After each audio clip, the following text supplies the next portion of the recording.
안녕하세요. 저는 딸아이를 키우고 있는 돌싱녀입니다. 저는 약 8년의 결혼 생활을 정리하고 이혼을 하게 되었는데요. 제가 이혼을 하게 되는 그날 TV에서나 보던 천벌이 있다는 것을 깨달았네요. 모두들 제 이야기가 궁금하실 텐데 지겨운 서로는 이만하기로 하고 바로 시작해 보겠습니다. 재미나게 들어주세요. 저와 남편은 결혼 7년 차를 맞이하고 있던 부부였어요.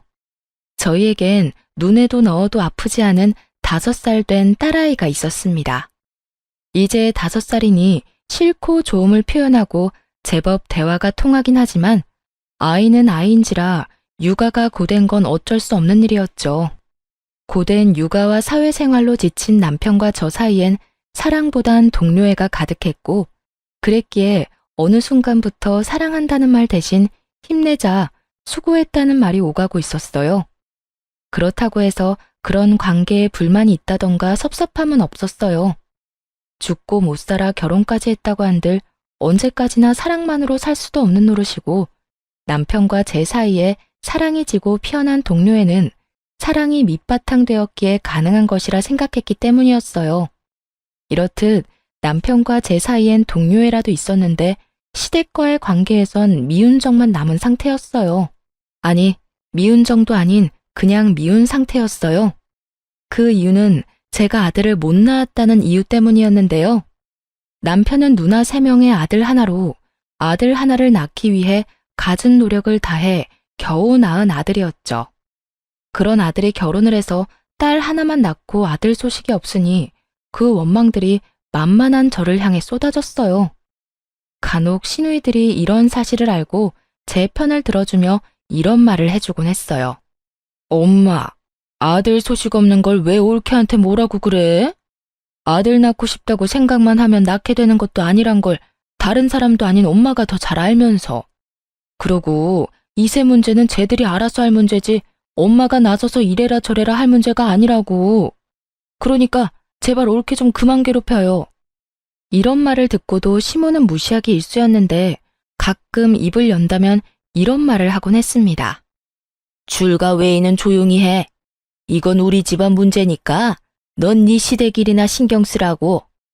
이렇듯 출가 외인이라 줄을 그어버리는 시모를 보며 시누이들은 혀를 내두르며 한숨을 쉬었고 저의 편을 더 들어주려고 했지만 시누이들도 시누이 가정이 있으니 단단한 방패막이 되어주기란 힘든 것이 현실이었어요.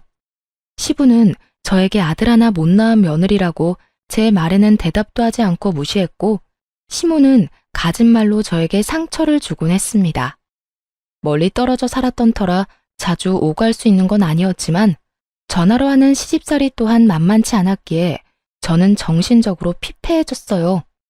시모는 적어도 일주일에 한 번은 꼭 전화가 와 저를 닥달하곤 했는데 그때마다 주제는 손자가 주를 이루었죠. 어디니? 바쁘니? 지금 회사라서요. 무슨 일 있으세요? 예, 네가 지금 회사 다닐 때니? 회사 다닐 시간에 병원이나 다녀보란 말이야. 아니면 점집이라도 가보던가. 이대로 우리 집 대 끊어놓을 생각 아니면 뭐라도 노력이라도 좀 해보란 말이다.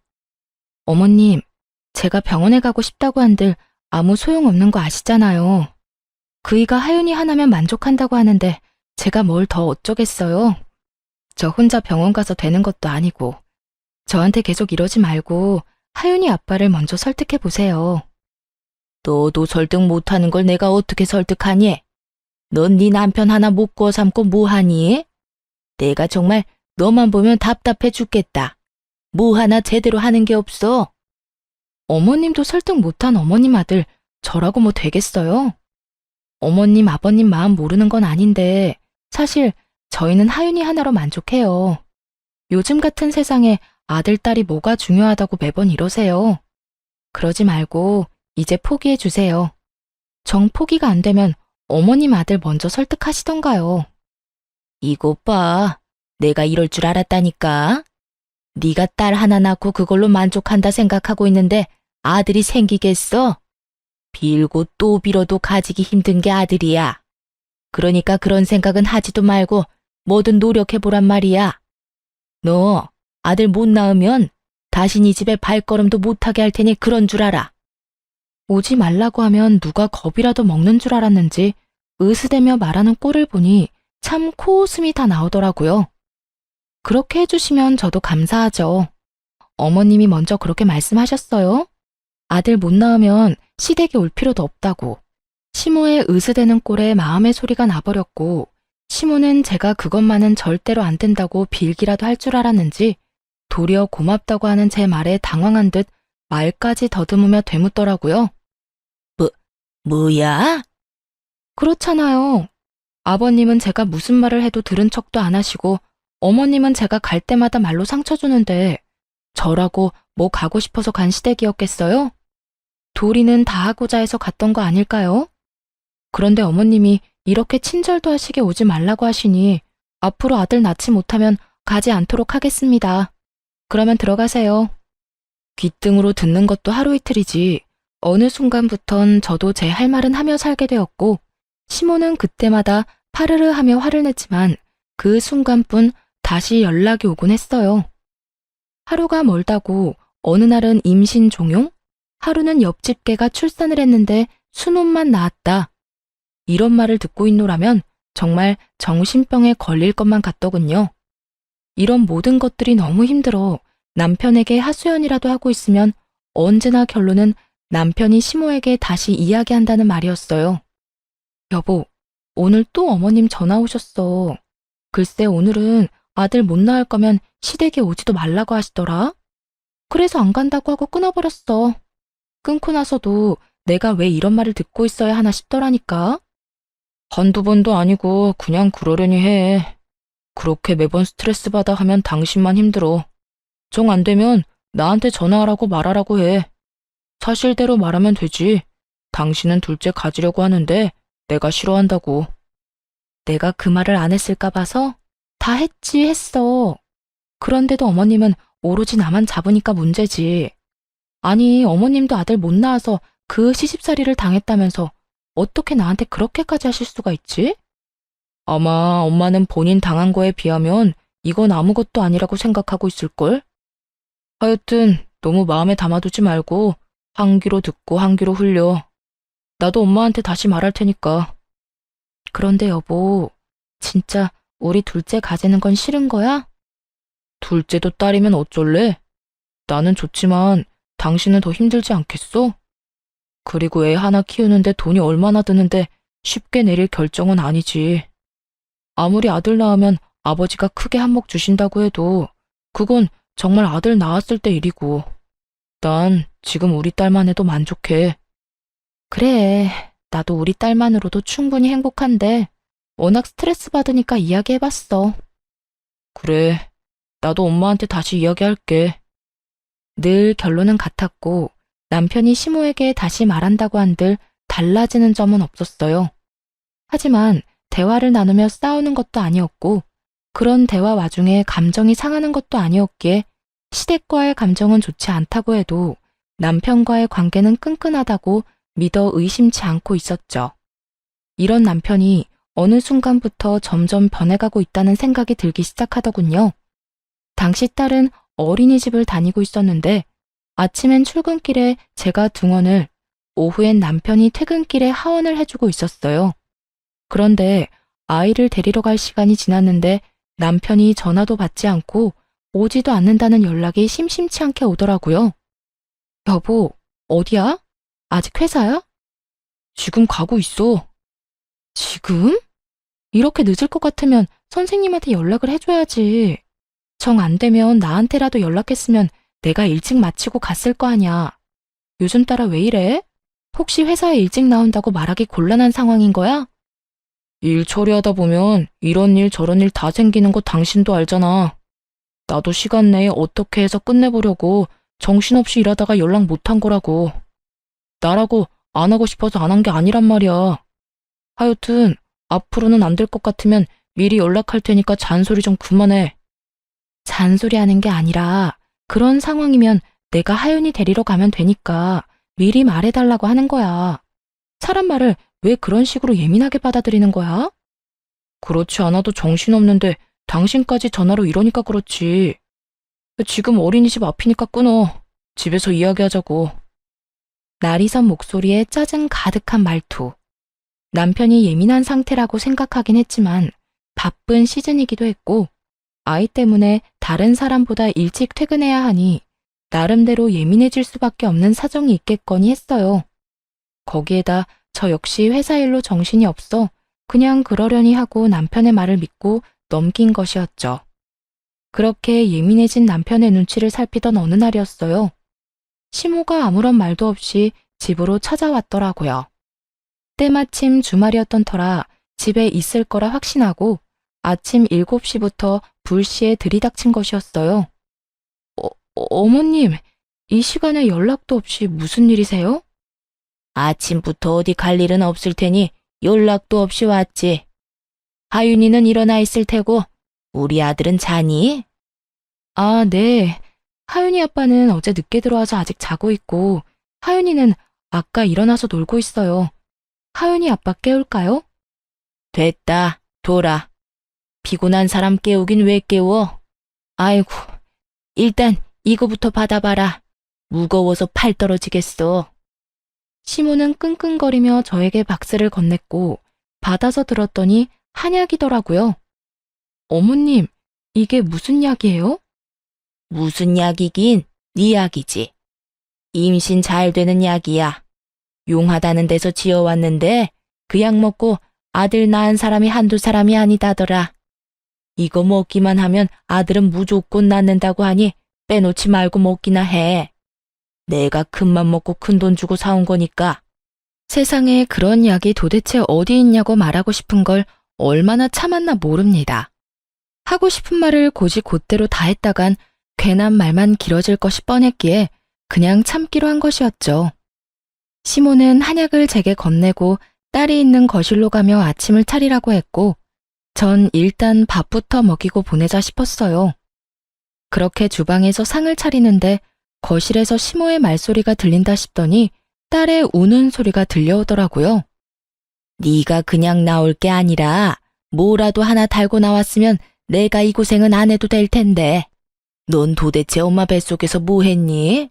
남들 다 달고 나오는 거 하나 안 달고 나오고. 어휴, 꼴 보기 싫으니까 방에 가서 놀아. 시모가 딸을 마땅치 않아 한다는 건 익히 알고 있긴 했지만 직접적으로 딸에게 저딴 말이나 한다거나 저런 행동을 한 적이 없었기에 딸만큼 저 역시 놀랐어요. 이럴 줄 알았다면 한 공간에 두 사람을 두는 일도 없었을 텐데 설마 저딴 말을 아이에게 할 거란 생각도 못했던 것이었죠. 시모는 딸에게 삿대질하며 방으로 들어가라고 고함을 지르고 있었고 딸은 시모의 모습에 놀라 울고 있더군요. 그 순간 정말 피가 거꾸로 솟는 느낌이 들어 딸아이를 안방 남편의 품에 안겨주고 거실에 나와 시모에게 소리를 질러버렸어요.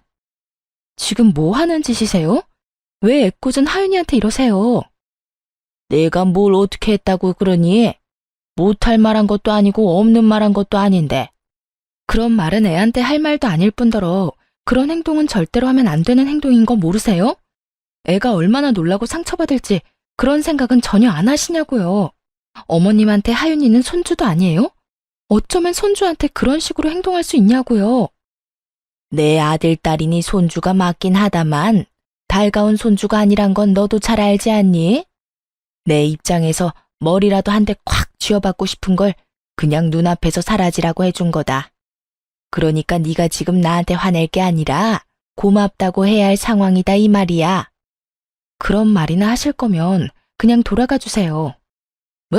뭐야? 그런 말 같지도 않은 말씀 하실 거면 그냥 돌아가시라고요. 여긴 엄연히 저희 집이고 저희 딸 공간이에요. 저희 공간에서 그런 말 하는 거 저 굉장히 불쾌하고 싫습니다. 그러니 돌아가 주세요. 이미 전 시모와 마주하기도 싫은 상태였고 그랬기에 당장 나가라는 제 말은 꽤 단호했어요. 시모도 그걸 느낀 것인지 하나마나한 아들집 유세를 펼치며 저의 길을 누르려고 애쓰더군요. 이게 어디 시어미한테 가라 마라 명령질이야? 너희 공간? 웃기고 있네. 여긴 엄연히 내 아들 집, 내 아들이 사는 공간인데 왜 내가 나가야 해? 난 못 나간다. 절대 못 나가. 시모는 어깃장을 놓으며 고함을 지르고 있었고, 그런 시모의 고함에 남편이 방에서 나오더라고요. 이미 잠에서 깨 울던 딸을 달래주느라 한껏 지친 모습으로 말이죠. 도대체 이 아침부터 이게 무슨 일이야? 엄마는 이 아침에 여긴 왜 왔어?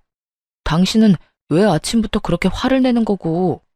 당신, 엄마가 우리 딸한테 뱃속에서 남들 다 달고 나오는 거 하나 못 달고 나왔다고 구박하는 것도 모자라 애한테 꼴 보기 싫다고 방에 들어가라고 화까지 내셨어. 그 덕에 우리 하윤이는 지은 죄도 없이 혼나서 울고, 난 다른 건 다 참아도 우리 하윤이한테까지 이러는 건 못 참아. 그러니까 당신이 지금 빨리 어머님 모시고 나가. 당장. 너 지금 이 시어미를 내쫓기라도 하겠다는 게야? 네. 저는 제 자식한테 함부로 대하는 사람을 저희 집에 두고 볼 수만은 없네요. 그게 어머님이라 할지라도 말이에요. 저의 흥분은 결혼 생활 이래 최고조에 달해 있었고, 남편은 그런 제 모습에 한숨을 내쉬더니 노발대발 중인 시모를 잡아 끌고 집을 나가버리더라고요. 남편이 시모를 데리고 나가버린 후 아무래도 남편이 돌아오면 말싸움을 할 것만 같았어요. 그렇지 않아도 많이 놀랐을 딸아이에게 그런 모습까지 보여주고 싶지 않았어요. 그래서 딸아이를 친정에 맡기고 돌아와 남편을 기다렸어요. 이참에 확실하게 마무리 지어야 한다는 생각이 강하게 들더군요. 그렇게 제가 마음을 다잡는 사이 남편이 집으로 돌아왔고 대화를 시작했어요. 여보, 앞으로 한동안 당신 집이랑 멀리하고 지내고 싶어. 다신 이런 상황 우리 딸이 겪게 하고 싶지 않아. 오늘 일은 엄마가 심했단 거 나도 인정해. 그런데 아무리 그렇다고 해도 그건 아니지. 당신이 우리 집 하나뿐인 며느리인데 말이 좋아야 한동안이지. 그 말은 그냥 연을 끊겠다는 말하고 같은 말이잖아. 그건 앞으로 어머님, 아버님 행동에 따라 달라지겠지. 지금처럼 계속 나랑 내 딸 무시하고 구박하면 연이 끊길 테고, 그렇지 않고 있는 그대로의 우리를 받아들여 준다면 다시 왕래하고 지내지 않겠어? 나도 무조건 연을 끊겠다는 말이 아니야. 단지 이런 식은 아니라는 거야. 어린애가 뭘 안다고 애한테 그런 말을 하냐 이거야. 심지어 어머님은 그런 행동을 해놓고도 본인이 잘못했다는 인지조차 없으셔. 그런 사람을 내 딸 곁에 계속 방치하겠다고? 난 절대 싫어. 방치하겠단 말이 아니잖아. 피할 게 아니라 부딪히면서 설득하자는 말이야. 이런 일 있었다고 연을 딱 끊어버리면 부모님이 우릴 뭐라고 생각하겠어? 미워하기만 하다가 결국 그렇지 않아도 미워하는 우리 딸을 더 미워하시겠지. 당신은 그런 걸 바라는 거야? 애초에 그게 잘못된 거야. 어떻게 본인들 손주를 그렇게 미워할 수가 있는 거냐고. 아들이 아니라 딸이라서? 그런 이유로 미워하는 티를 애한테 팍팍 내는데 그런 게 잘못됐다는 거 당신은 정말 몰라서 그래? 우리가 부모니까 우리가 딸을 보호해야 하는 게 맞는 거 아니야? 하여튼 나하고 하윤이는 한동안 시댁엔 안 갈 거니까 그런 줄 알고 어머님께도 우리 집에 오지 말라고 해줘. 당신이 전하지 않으면 내가 직접 말할 테니까 그런 줄 알고. 전 이때도 그렇고 지금도 그렇고 제가 틀린 말 했다고 생각하지 않습니다. 시모의 행동은 선을 넘었고 상식을 벗어난 수준이었어요. 시부모님 입장에서 손이 귀한 집에 손주 한번 안아보지 못해 섭섭하고 안달이 난 마음을 이해하지 못하는 것은 아니었어요. 하지만 본인 아들이 그렇게 둘째는 싫다고 하는 가운데 그 비난의 화살을 저와 제 딸에게 쏘아버리는 건 저로서는 절대 용납할 수도 용납해서도 안 되는 일이라 생각했습니다. 그래서 전 남편에게 제 뜻을 굽히지 않고 말하게 되었고 남편은 그저 시댁의 입장에서만 생각한다 싶더니 결국 저의 성격을 트집잡아 화를 내기 시작하더라고요. 당신 진짜 이런 사람이었어? 무슨 여자 성격이 이렇게 대쪽 같아? 좀 아닌 것 같아도 상황에 따라서 좀 굽힐 줄도 알아야지. 하나부터 열까지 무조건 당신 말대로 당신 뜻대로 다 해야 그 직성이 풀리는 거야? 이런 상황이니까 굽히지 않는 거야. 내가 지난 결혼 생활 동안 이렇게까지 싫다고 한 적이 있었어? 누구보다 잘 아는 사람이 왜 그런 식으로 말해? 아, 됐어. 당신한테 진짜 실망이 크다. 난 당신이 이런 여자인 줄 꿈에도 몰랐다. 당신이 뭐라고 하든 난 우리 집에 갈 거니까 당신은 당신이 하고 싶은 대로 해. 더는 이 이야기 하지도 말자. 진짜 질리니까. 치열한 말다툼 끝에 남편은 마음대로 하라고 아주 큰 소리를 지르며 방으로 들어가 버렸고, 그렇게 저희의 각방살이가 시작되었어요. 다음날 딸을 데리러 친정에 갔더니 엄마가 굳은 표정으로 절 조용히 부르더라고요. 딸, 너 이것 좀 봐라. 굳은 표정으로 엄마가 저에게 건네준 것은 다름 아닌 딸이 그린 그림이었어요. 딸, 남편, 저로 추정되는 사람이 나란히 서 있는 그림이었는데 도무지 이상한 점이 없는 그림을 건네주는데 엄마의 표정이 너무나도 굳어있어 의아했죠. 이게 왜? 무슨 문제 있어? 나도 아무 문제가 없는 줄 알았는데 하윤이가 이 그림을 그렸길래 내가 누구냐고 물어봤는데 글쎄 이 여자가 네가 아니라 언니라고 하더라. 내가 몇 번이나 물었는데 계속 언니라고 그랬어. 아빠 친구 언니라고. 이게 무슨 일이니? 뭐? 확실해? 엄마가 아니라 언니래? 그래. 몇 번이나 물어서 애가 짜증을 다 내더라니까. 너 정서방이랑 무슨 일 있니? 이거 엄마가 보기엔 보통 일 아닌 것 같아. 엄마의 말대로 보통 일은 아닌 것 같았어요. 물론 아이의 말을 100% 신뢰할 수 있는 건 아니었지만 같은 말을 반복해서 한다는 건 그만한 이유가 있기 때문이었죠. 결국 전 남편을 믿기 위해 남편에게 사람을 붙이게 되었습니다. 이렇게 오해만 쌓여나가다간 우리 부부 사이에 모르긴 몰라도 큰일이 벌어질 것이 뻔했기 때문이었죠. 흥신소의 연락을 기다리면서도 얼마나 바라고 또 바랐는지 모릅니다. 제발 딸의 착각이기를, 제발 제 결혼 생활의 종지부를 이런 식으로 찍게 하지 말아달라고 말이죠. 하지만 저의 이런 바람과는 달리 흥신소에서 전해온 소식은 제 결혼 생활의 끝을 알리고 있었고, 제가 모르고 있던 현실은 정말 충격 그 자체였습니다. 안녕하세요, 사모님. 조사해본 결과 남편분은 외도를 저지르고 있는 것이 맞았습니다. 상대는 남편분이 다니고 있는 회사 근처 카페에서 일하는 알바생으로 나이는 25살이더라고요. 접근은 먼저 남편분이 했고요. 상간녀 역시 남편분이 유부남인 거 다 알고 있더라고요. 25살 어린 나이에 남편분을 정말 사랑해서 만나는 것 같지는 않고 아마 남편분이 어느 정도 가진 것이 있다는 사실을 알고 관계를 유지하고 있는 듯 했어요. 상간녀 집안은 더 조사해봐야 알겠지만 그렇게 부유한 집안은 아닌 듯 하고요. 일단 여기까지고요. 더 알아내는 대로 연락드리겠습니다. 우연찮게도 상간녀의 나이는 25살이라고 하더라고요. 남편을 처음 만났을 때 제 나이가 25살이었는데 참 많은 생각이 오가더군요. 들어보니 남편이 이때껏 딸 어린이집에 갑자기 늦기 시작한 건 전부 상간녀 때문이었는데 상간녀의 아르바이트가 끝나고 상간녀와 함께 딸을 데리고 간 것이었어요. 상간녀의 아르바이트 시간을 비교해보니 계산이 되더군요. 딸과 함께 남편과 상간녀가 찍힌 사진을 보는데 정말 치가 떨렸어요.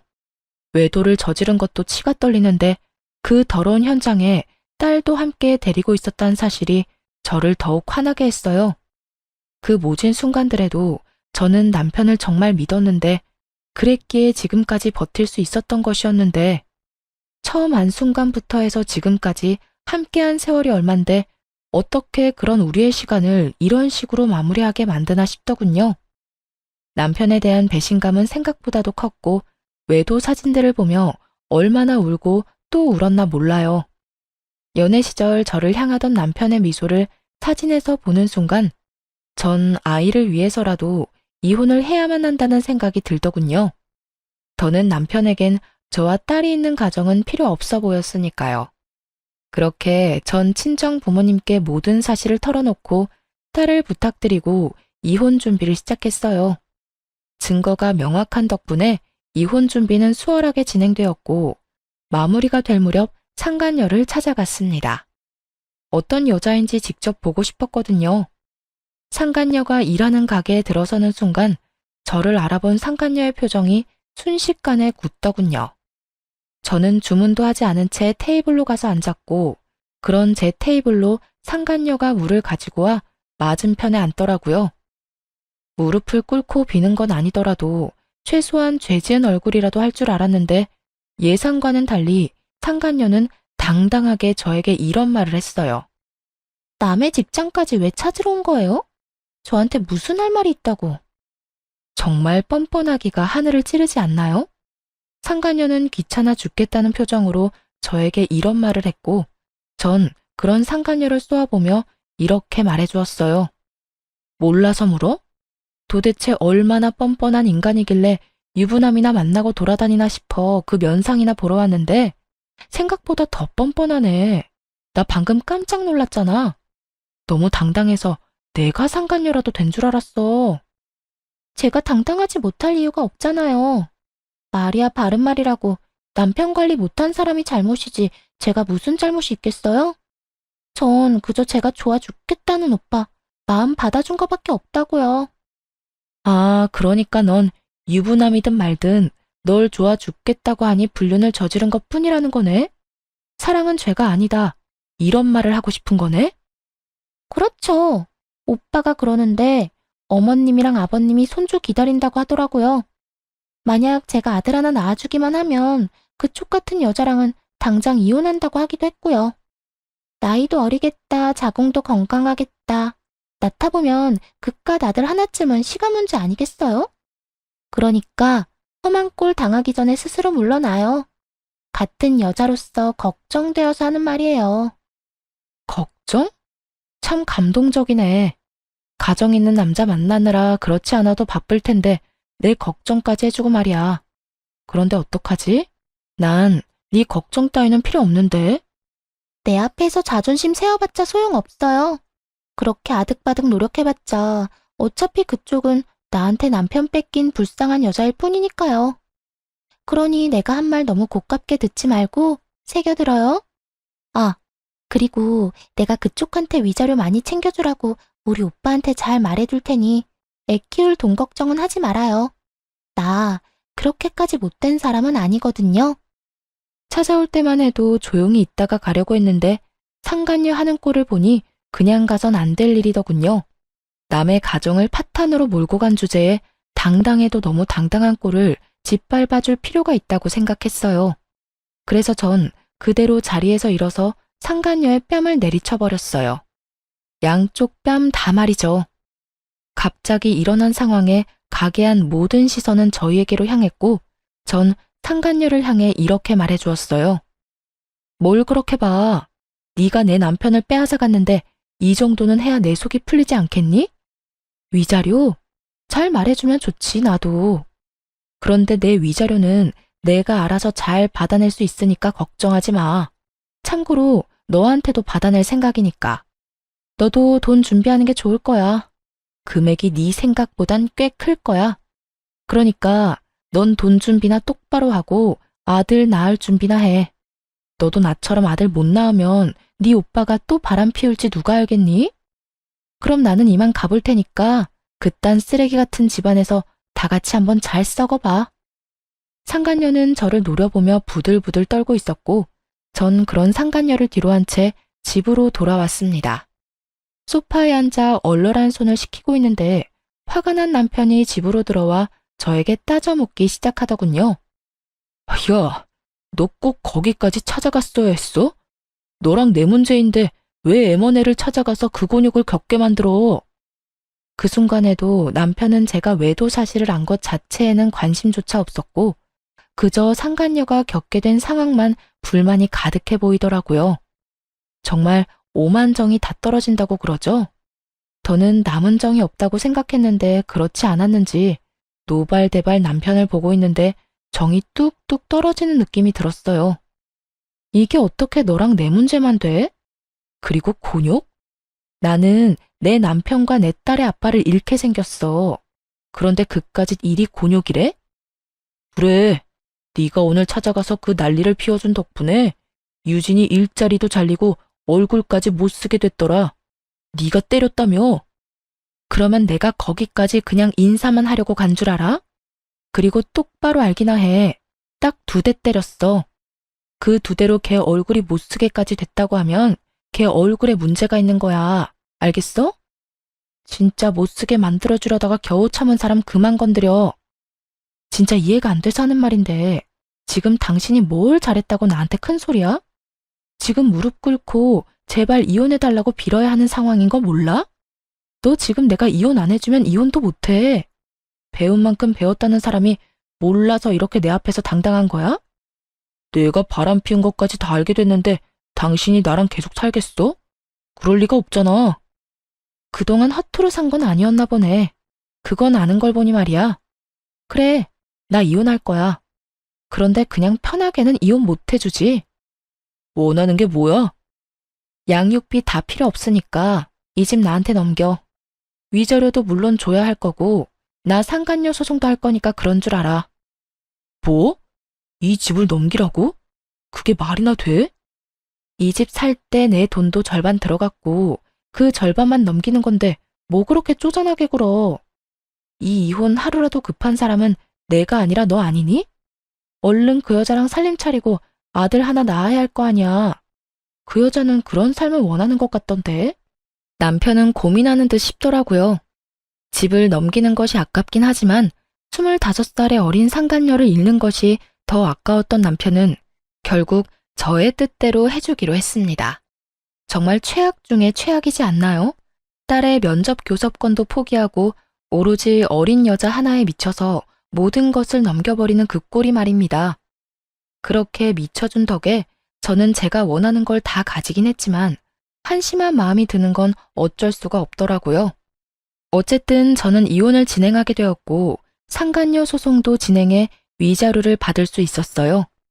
여러 가지 소송이 진행되며 상간녀와 전 남편이 조금씩 다투는 모습을 보기도 했지만 그깟 일로 헤어질 거란 기대는 하지 않았어요. 그저 저는 돈과 집을 얻었고 무엇보다 제 딸을 지켰으니 다 되었다 싶었어요. 그렇게 이혼을 하게 되었고 이혼 의사 확인서를 제출하고 비로소 완전한 돌싱이 된 날이었어요. 그간 연락 한 통 없던 전 시모에게서 전화가 오더라고요. 이혼 소식을 들었나 싶기도 했고 도대체 무슨 말을 할까 싶어 전화를 받았어요. 심한 말을 한다면 그동안 참았던 말들을 좀 해주고 싶기도 했으니까요. 그런 생각을 하며 받은 전화인데 시모는 전혀 예상치 못한 말을 하더라고요. 너 지금 어디니? 왜 병원엔 코빼기도 보이지 않는 거야? 병원이요? 무슨 병원이요? 너 어디 아프니? 왜 아무것도 모른다는 듯이 말해? 네 남편 지금 오늘 내일 하는 거 모르니? 네? 그게 무슨 말이세요? 제 남편이 왜 오늘 내일 해요? 병원에 있다뇨. 너 정말 몰랐니? 연락 못 받았어? 어쩐지 네가 왜 안 오나 했다. 네 남편 그저께 화물차랑 교통사고 나서 지금 병원이다. 사고가 크게 나서 수술을 했는데도 하반신 마비는 피해갈 수 없다고 하더라. 수술 끝내고 나온 지가 언젠데 아직까지 의식도 없다고. 도대체 그 시간에 왜 고속도로 근처에 있었는지 모르겠어. 전 남편의 전화는 차단을 해버렸고 나머지 이런저런 연락을 받고 싶지 않아 전화를 꺼둔 사이에 이런 일이 일어났다니. 도대체 어떻게 된 일인가 싶었어요. 들어보니 고속도로를 올리기 직전에 사고가 난 것 같은데 그 시간에 왜 거기 있었는지 이해가 되지도 않았고요. 하지만 그런 제 궁금증은 금방 풀리게 되었어요. 어린 여자애도 같이 있었다고 하는데 아니 그 어린 여자가 왜 우리 아들 차에 같이 타고 있었는지 이해가 안 된다니까. 넌 뭐 아는 거 있니? 우리 아들 출장이라도 가던 길이었어? 어떻게 된 사고인지 우리 아들만 저 모양 저 꼴이고 그 여자애는 아주 멀쩡하다니까. 겉모습은 타박상밖에 없는데 뇌를 다친 건지 입은 꼭 다물고 있어서 내가 답답해 죽겠다. 너 언제 병원 올 거니? 지금 당장 올 거지? 오는 김에 하윤이도 좀 데리고 오려무나. 혹시 아니? 딸 목소리라도 들으면 정신이 돌아올지.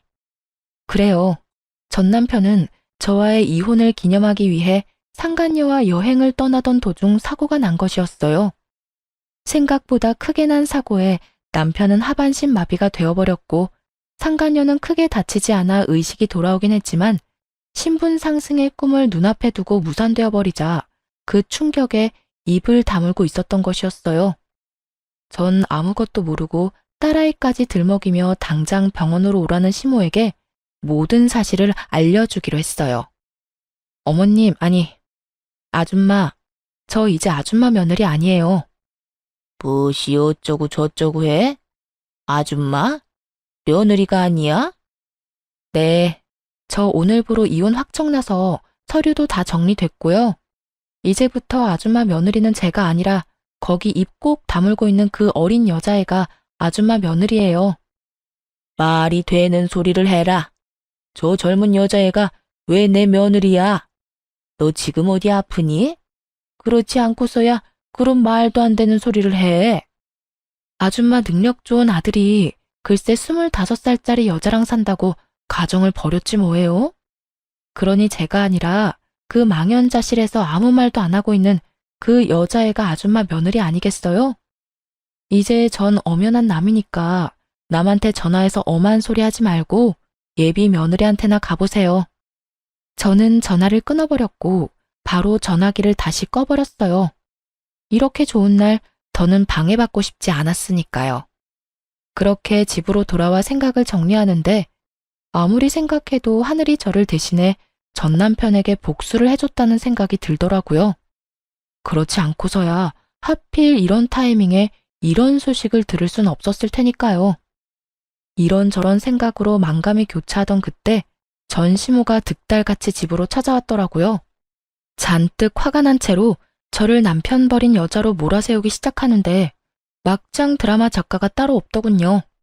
너, 네 남편 불구됐다고 이렇게 버리는 거 아니다. 너 그런 식으로 살면 하늘에서 가만둘지 아니?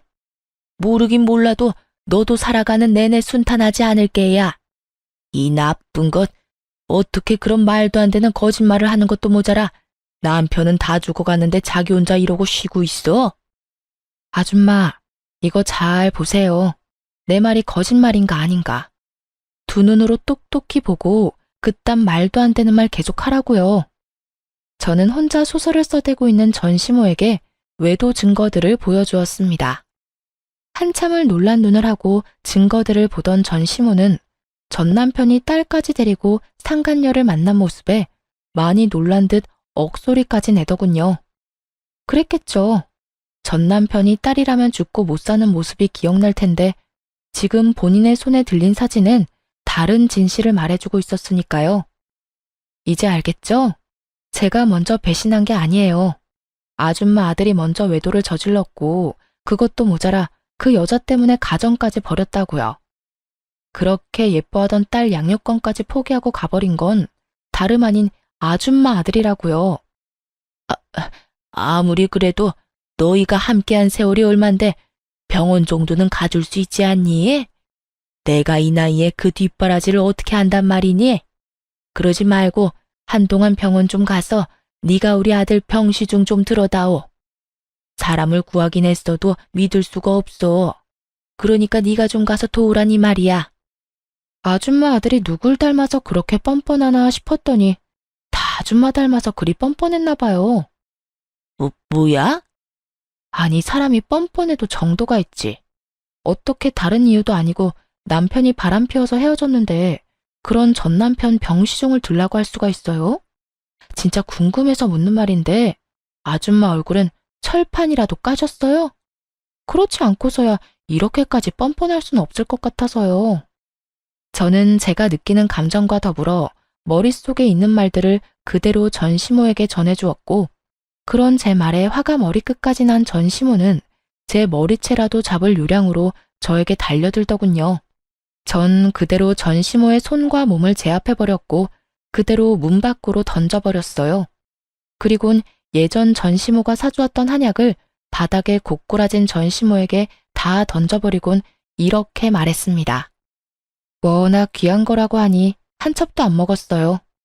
이 귀한 거 버리기엔 아깝고 저는 이제 필요도 없으니 젊은 예비 며느리 가져다 주세요. 평생의 소원이었던 손자는 품에 안아봐야 하지 않겠어요? 아들 몸이 그 모양 그 꼴이라 가능할지는 몰라도 그 여자가 아들 하나는 무조건 낳아준다고 했으니 얼른 가서 잘 구슬려 보세요.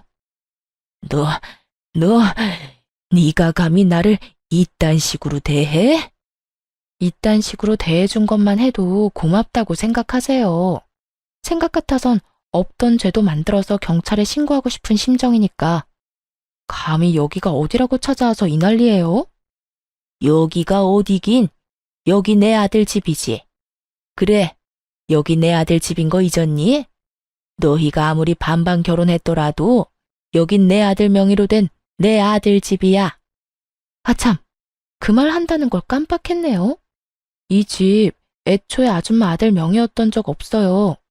아줌마가 하도 우겨대니까 그냥 아줌마 아들 명의로 한다고 하고 공동 명의로 해놨었어요. 그리고 이혼할 때 제 명의로 다 옮겨왔고요. 그러니까 이게 무슨 말이냐면 이 집은 아줌마 아들과는 아무 상관도 없는 제 명의, 제 집이란 뜻이에요. 그러니까 이상한 소리 하지 말고 저희 집 복도에서도 사라져 주세요. 여기에서 이러고 있는 것도 꼴 보기 싫으니까요. 저는 그대로 문을 닫아버렸고 한동안 밖은 전 시모의 난동으로 인해 시끄럽더라고요. 하지만 그것도 잠시 신고정신 투철한 주민 여러분 덕분에 전 시모는 쫓겨나듯 아파트를 떠나게 되었어요. 그 후 들려오는 소식엔 저에게 위자료를 주느라 빚을 낸 상간녀는 하는 수 없이 하반신 불구가 된 전 남편과 함께 전 시댁으로 들어갔다고 하더군요. 하지만 전 시모와 전 시부는 큰맘 먹고 들어간 상간녀를 아들 불구로 만든 재수없는 년이라고 하며 쉼없이 상간녀를 괴롭혔고 상간녀의 방패막이 되어야 할 전 남편은 폐인이 되어 그 모든 것을 방치했다고 하더군요. 결국 견딜 수 없었던 상간녀는 야반 도주를 해버렸는지 그들의 부모는 완전 폐인이 되어버린 아들을 안고 오늘 내일 하며 살고 있다는 이야기를 들을 수 있었습니다. 이 모든 이야기를 어떻게 알았냐고요? 상간녀가 전 시댁을 떠나던 날 밤 저에게 전화가 왔더라고요. 전 남편의 휴대전화에서 제 번호를 찾았다면서요. 번호를 알면 전화해도 되는 사이라고 생각했니? 어떻게 넌 끝까지 이렇게 뻔뻔하니? 내가 오죽했으면 이렇게 전화까지 했겠어요.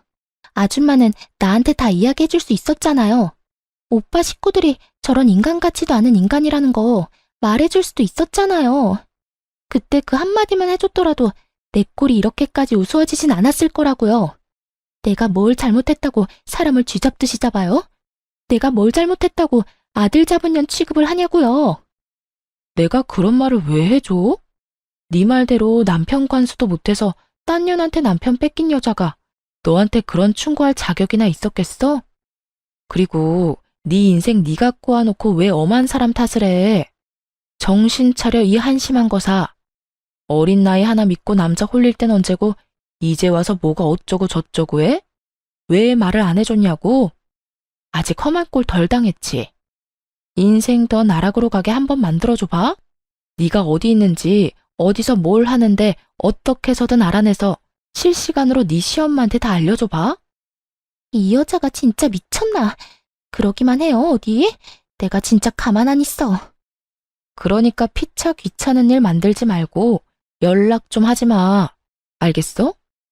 그 후론 정신 나간 상간녀에게 연락이 오는 일은 없었고 그 대신 예전 시부모가 집으로 찾아오더군요. 전 문도 열어주지 않았고 그 후 집을 이사해버렸어요.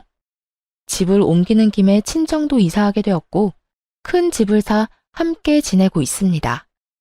어느새 초등학생이 된 딸은 마음이 아프지만 다행스럽게도 아빠를 찾는 일은 거의 없어요. 크면서 아빠를 찾는 일이 생길 수도 있겠지만 제가 많은 사랑을 주며 키운다면 딸도 모든 사실을 잘 이해하고 넘길 수 있을 거라 생각하고 있어요.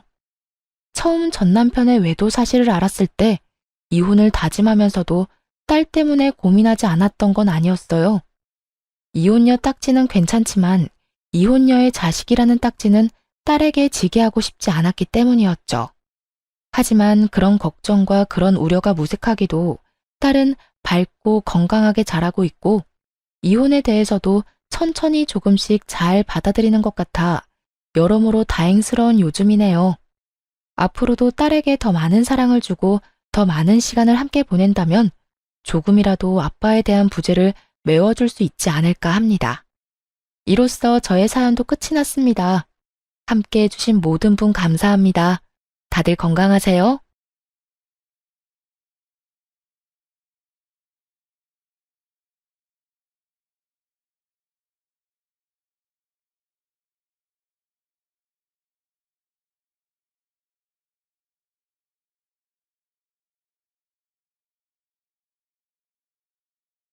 안녕하세요.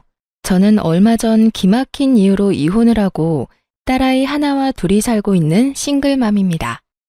이혼한 전 남편과 시댁 식구들은 뻔뻔하다라는 단어가 사람의 얼굴을 하면 저희 시댁 식구들이 아닐까 할 정도로 놀라울 만큼 얼굴에 철판을 깐 사람들이었어요.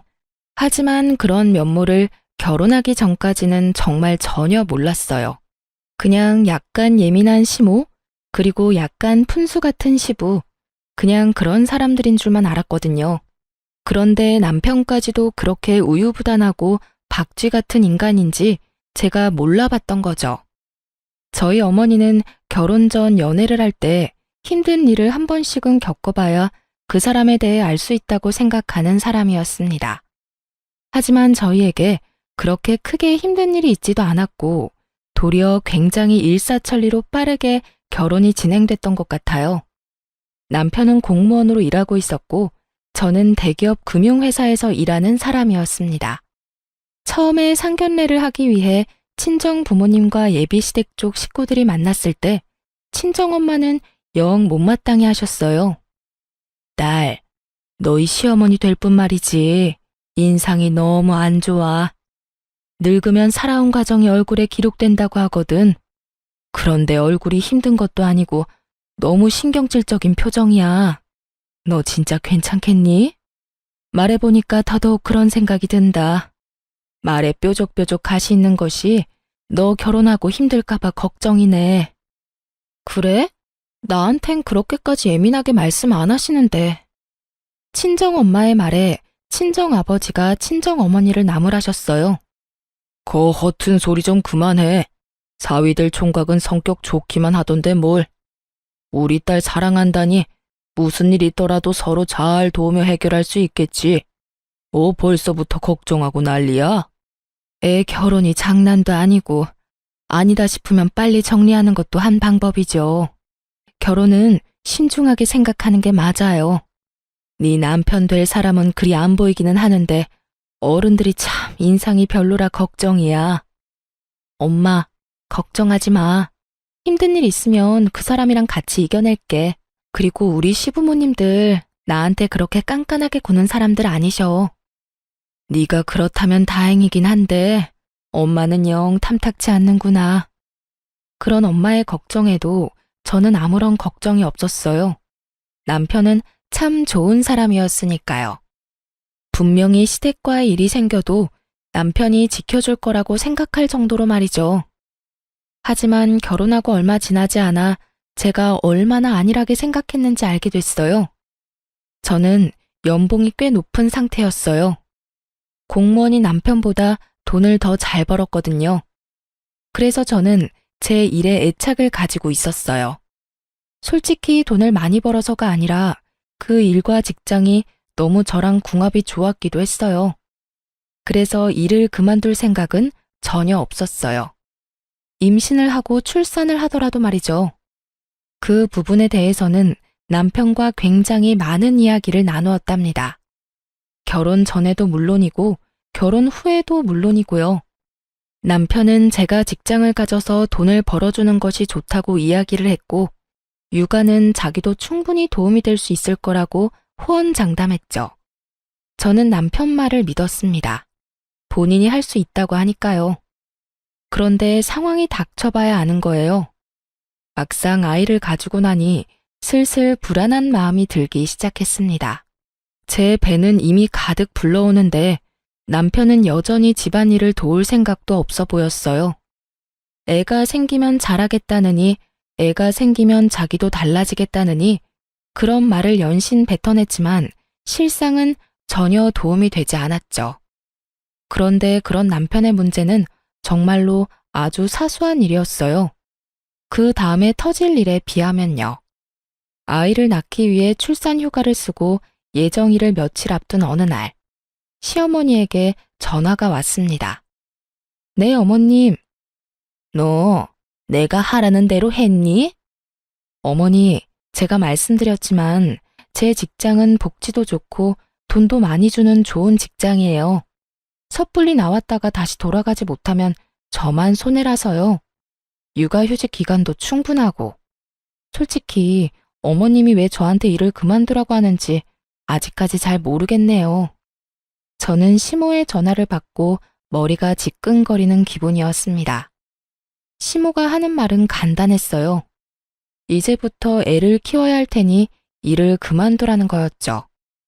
그렇지만 이미 저희 부부 사이에 이야기가 다 끝난 상황이었어요. 그런데 시모는 일까지 그만두라며 난리였습니다. 저는 당연히 거절을 했고요. 너 애 키우는 게 장난처럼 보이니? 일하면서 애를 키울 수 있을 것 같아? 내가 보기엔 너 절대 그렇게 못해. 애 하나 키우는데도 엄청난 힘과 시간이 드는 거야. 내가 하는 말 잔소리처럼 듣지 말고 육아휴직이니 출산휴가니 그런 거 쓰지 말고 바로 퇴직해라. 그게 너한테 더 좋을 일이다. 우리 아들이 돈을 못 버는 것도 아니고 명망 있는 직장에 돈도 충분히 벌어오는데 넌 왜 이렇게 고집을 피워? 결국 이런 식으로 시작된 시모와의 대화는 언제나처럼 고구마 100개를 먹은 것처럼 답답하게 끝나고야 말았어요. 아무리 제가 이야기를 해도 듣지를 않더군요. 시모야 평생을 시부의 그림자로 살며 일도 안 하고 전업주부로 살아와서 모르겠지만 솔직히 돈을 벌려고 일하는 거였으면 저도 당장에 때려치웠겠죠. 하지만 너무 복지도 좋고 저하고도 잘 맞는 직장이었거든요. 굳이 떠나고 싶은 마음도 없었고 저도 아이를 키우는 것만큼 직장 생활도 중요하다고 생각하는 사람이었거든요. 그런 제가 시모의 전화를 하루에도 몇 통을 받으니 결국 참지 못하고 남편에게 말했어요. 그런데 남편 말이 더 웃겼습니다. 당신도 참 답답하네. 남들은 일 못 쉬어서 난린데 당신은 왜 자꾸 그렇게 일을 하고 싶어서 난리야? 내가 다 책임질 테니까 우리 엄마가 하라는 대로 해주면 안 돼? 그럼 내 인생은 뭐가 돼? 내가 평생을 가꿔서 읽어온 일들이야. 그리고 거기서 일하는 거 너무 좋아하고. 전업주부가 내 성미에 맞다면 모르겠지만 난 그런 성격도 아니잖아. 밖에서 사람을 만나야 스트레스가 풀리는 사람인데 집안에서 애만 보고 있는 것도 정말 못할 짓이라고. 당신 인생이 뭐긴 뭐야? 내 아내, 그리고 우리 애 엄마. 그렇게 사는 거지. 남들 다 그렇게 살아. 난 당신이 왜 화를 내는지 모르겠어. 아, 그냥 일 그만두면 되잖아. 그렇게 남편과의 대화도 별 소득 없이 끝나버렸죠. 그래도 저는 일을 그만둘 생각이 전혀 없었어요. 남편과 시모를 속이더라도 일은 계속할 생각이었거든요. 그렇게 아이가 태어나고 한두 달간은 잠잠했습니다. 모유 때문에 잠도 제대로 못 자는 며느리에게 그런 말을 할 정도로 못된 사람들은 아니 생각했죠. 그런데 딱 2달까지였어요. 아이가 3개월가량이 되어갈 때 또 시모의 전화 공격이 시작됐어요. 이번에는 육아에 직접적으로 간섭하는 전화였어요. 애 모유는 먹였니? 젖 안 나온다고 분유 먹일 생각하지 마라. 나중에 애한테 안 좋아. 애 머리 나빠지면 큰일 난다. 그리고 집도 따뜻하게 해놓고 시원하게 한답시고 여름에 에어컨 틀어놓고 그러면 안 된다. 그리고 절대로 애 눕혀놓고 흔드는 기계 같은 건 함부로 쓸 생각 말고. 엄마가 안아야 해, 엄마가. 정서적으로도 안 좋고 흔들리면서 뇌라도 다치면 어떡하니? 또 유모차 같은 건 좋은 걸로 사. 돈 아끼지 말고. 그리고 너 일 그만둔 거 맞긴 하니? 절대로 일한다고 설치지 마라. 애 3살 때까지는 엄마가 보는 게 맞는 거야. 아니, 그 이후로도 엄마가 계속 보는 게 맞지. 끊임없이 아이 육아 그리고 제 퇴직과 관련된 간섭이었어요. 그것이 맞는 말이더라도 매일 10통이 넘는 전화를 받으면요.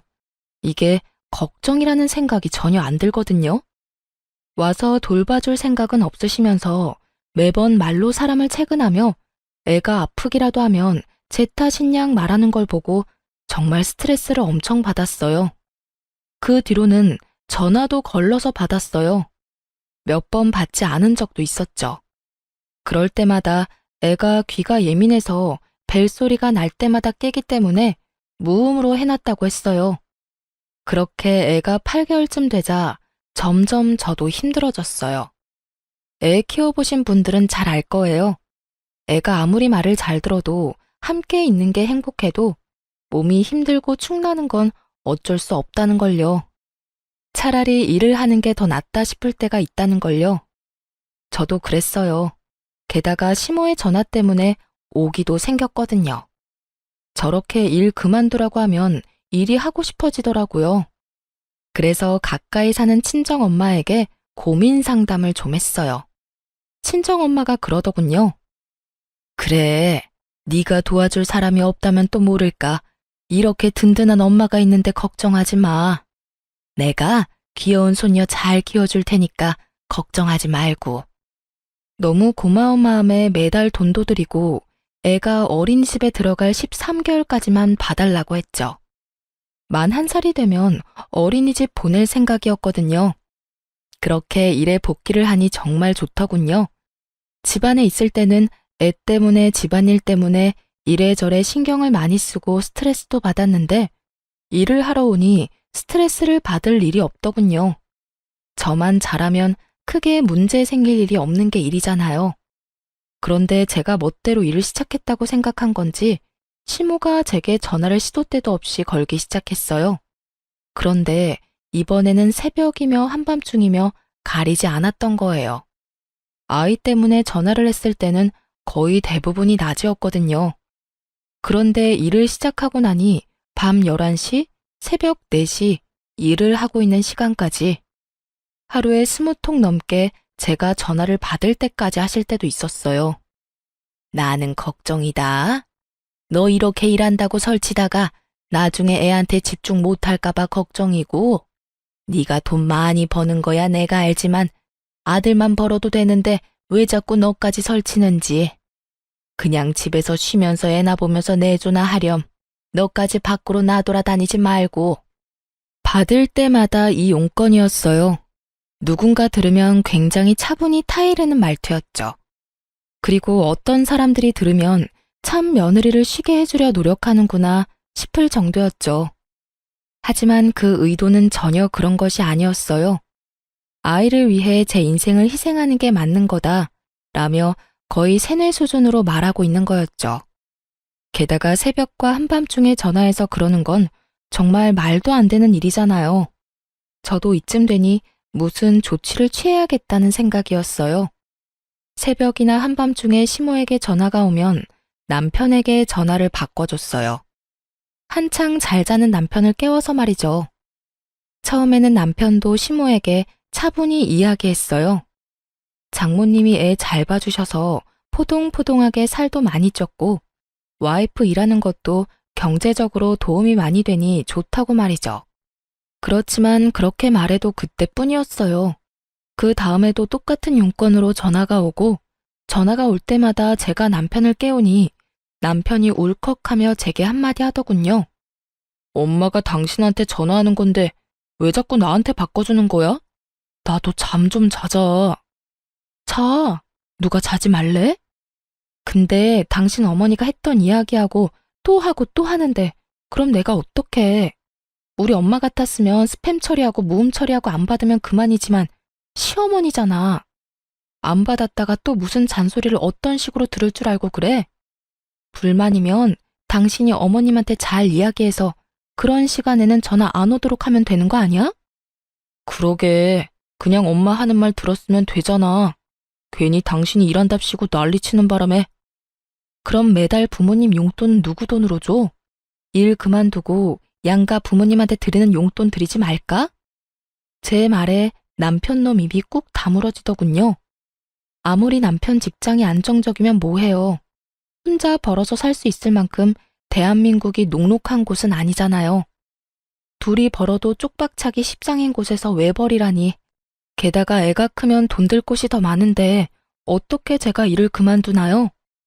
제 말에 남편도 맞는 말이다 싶었는지 더 이상 대꾸도 하지 않고 입만 삐죽거리고 있더군요. 그걸 보고도 모른 채 했어요. 시모가 잘못하는 거 아들이 바로잡아야 하는 게 맞는 거죠. 그렇게 그날 새벽 3시에도 어김없이 시모에게 전화가 왔어요. 남편 바꾸지 말라는 말에도 저는 대답 없이 남편을 깨웠어요. 남편은 전화를 받자마자 버럭 화부터 냈어요. 어머니, 우리 일은 우리가 알아서 할 테니까 제발 연락 좀 그만하세요. 그리고 할 이야기 있으면 사람이 깨어 있을 때 좀 하시라고요. 이게 도대체 무슨 짓이에요? 사람 잠도 못 자게 괴롭히고. 아니, 왜 소리를 지르고 그래? 이 엄마는 걱정이 돼서 그런 거지 않니? 남의 손에 맡겨놓고 걱정도 안 되니? 남의 손. 시모에게 장모라는 존재는 남인 거였어요. 그렇다고 시모가 우리 애를 봐준 적은 단 한 번도 없었거든요. 제가 약속이 있어서 한 번씩 연락을 해서 애 좀 봐달라고 하면 그럴 때는 언제나 바빠서 못 봐준다며 빠져나가 놓고는 입으로 간섭은 얼마나 하시는지. 그러면 어머니가 애 맡아주실래요? 전화만 해서 달달 볶는다고 뭐가 달라져요? 그리고 와이프 직장 그만두는 것도 제발 이제 그만하세요. 저희 부부 사이에서 이야기 다 끝났고 두 분께 드리는 용돈도 아내가 돈 벌고 있으니까 드릴 수 있는 거예요. 일 그만두게 하고 싶으면 그것부터 끊을 테니까 아버지하고 잘 상의하시고요. 제가 돈 벌어도 요즘 물가 생각하면 아내도 돈 버는 게 맞는 것 같아요. 그러니까 앞으로 퇴사하라는 말 하실 거면 전화하지 마세요. 아시겠어요? 남편이 한 말을 듣고 시모가 역정을 내더군요. 네가 어떻게 나한테 그런 말을 할 수가 있어? 며느리가 너한테 시켰지? 그런 말 하라고. 그게 아니고서야 내 아들인 네가 나한테 그런 말을 할 수가 없는 거야. 며느리를 잘 들인 줄 알았는데 이렇게 고집세고 남편 닥달하는 여자인 줄 알았으면 내가 너희 결혼을 허락을 안 하는 건데. 그리고 제 탓까지 확실하게 마무리하더라고요. 남편이 힐끔 제 눈치를 봤어요. 조용한 새벽에 소리치는 시모 목소리가 폰 너머로 들리지 않을 리가 없었죠. 어머니, 그런 거 아니에요. 저희끼리 이야기 끝났으니까 어머니도 더 이상 간섭하지 말라는 거예요. 저희 부부끼리 알아서 할 테니까 걱정이 되더라도 맡기시고요. 그리고 제발 새벽에 전화하지 마세요. 예? 그렇게 남편이 시모에게 확실하고 냉정하게 말하고 나자 드디어 시모는 제게 연락을 끊었어요. 그리고 저에게 아무런 말도 못했죠. 저는 모르는 척 했어요. 시모는 저를 볼 때마다 한숨을 쉬며 하고 싶은 말을 삼키는 모양이었어요. 차라리 낫다고 생각했어요. 입 밖으로 꺼내지 않으면, 그렇게 수십 통의 전화를 하지만 않으면 제가 스트레스를 받을 일도 없으니까요. 그렇지만 시모가 별 문제 없으니 이번에는 시부가 저를 괴롭히더군요. 며느라가 일도 이제 시작하는 거 보니 몸도 많이 좋아진 것 같은데 둘째는 언제 가질 생각이냐? 쓸모없이 돈만 축내는 딸보다는 아들이 최고야. 아들 하나는 낳아둬야 집안이 편한 법이다. 시부의 남아선호 사상이 시작됐거든요.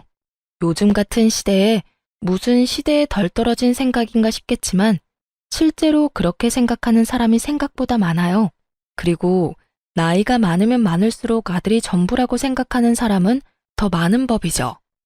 애가 2살이 됐을 무렵부터 꾸준히 시부가 제게 말했어요. 솔직하게 말하자면 둘째를 가지고 싶은 생각은 없었어요. 하나만으로도 벅차다는 생각이었고 육아휴직을 2번이나 쓰는 것도 눈치가 보이는 상황이었죠. 물론 직장 사람들 그 누구도 제게 무엇라 하지 않겠지만 제 마음이 미안함으로 가득했거든요. 그래서 말로만 네 생기면 낳아야죠 하고 건성으로 답하기 일쑤였어요. 그런데 저희 딸이 만으로 4살이 됐을 무렵 그 일이 벌어졌어요. 그날은 어린이날로 딸아이가 아주 기대하던 날이었어요. 딸애는 기분이 좋아서 아침부터 난리였어요. 가고 싶다고 노래를 부르던 동물원을 일찍 갔다가 오후에 시댁으로 향했어요. 시동생도 아들이 하나 있는데 어린이날이라 아들 데리고 시댁으로 온다고 했거든요. 그러니 저희도 오랜만에 시조카 얼굴도 볼 겸 시댁으로 간 거였어요. 그전에는 어린이날에도 저희끼리 보냈기에 갈 일이 없었어요. 그렇지만 시동생이 조카를 데리고 온다는데 계속 저희만 안 가는 것도 좀 그래서 애를 데리고 갔던 거예요. 그런데 거기서 정말 어이없는 일을 당했어요. 아무리 남자아이에 대한 사랑이 넘치는 시부라도 애가 있는 앞에서 대놓고 차별을 할 거라는 생각은 안 했거든요. 그런데 정말 대놓고 딸과 시조카를 차별하더라고요. 아이고, 우리 손주, 어서 와라. 이 할아비가 너 주려고 장난감 사놨지? 자, 여기 바꿔라. 뭘 좋아하는지 몰라서 여러 개 사놨다. 그리고 이것도 받고 할아비가 주는 돈이다. 허튼 데 쓰지 말고 꼭 사야 하는 거 있을 때만 쓰렴. 알았지?